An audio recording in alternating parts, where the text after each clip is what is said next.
जितने भी शिव भक्त हैं, आइए आप सभी लोगों को मैं अनुराधा पौडवाल की आवाज़ में शिव पंचाक्षर स्तोत्र का पाठ का श्रवण करवाएं। आइए साथियों।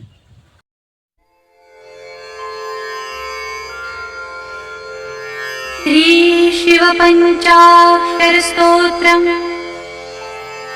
नागेन्द्रहाराय त्रिलोचनाय भस्मांगरागाय महेश्वराय नित्याय शुद्धाय दिगंबराय तस्मै नकाराय नमः शिवाय मंदाकिनी सलिल चंदन चर्चिताय नंदीश्वर प्रमथनाथ महेश्वराय मंदार पुष्प बहुपुष्प सुपूजिताय तस्मै मकाराय नमः शिवाय शिवाय गौरी वदनाब्ज वृंद सूर्याय दक्षाधरनाशकाय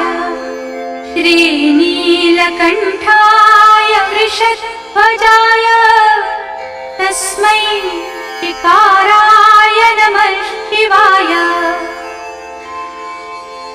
वसिष्ठकुम्भोद्भव गौतमार्य मुनीन्द्रदेवार्चितशेखराय चन्द्रार्कवैश्वानरलोचनाय तस्मै वकाराय नमः शिवाय यक्षस्वरूपाय जटाधराय पिनाकहस्ताय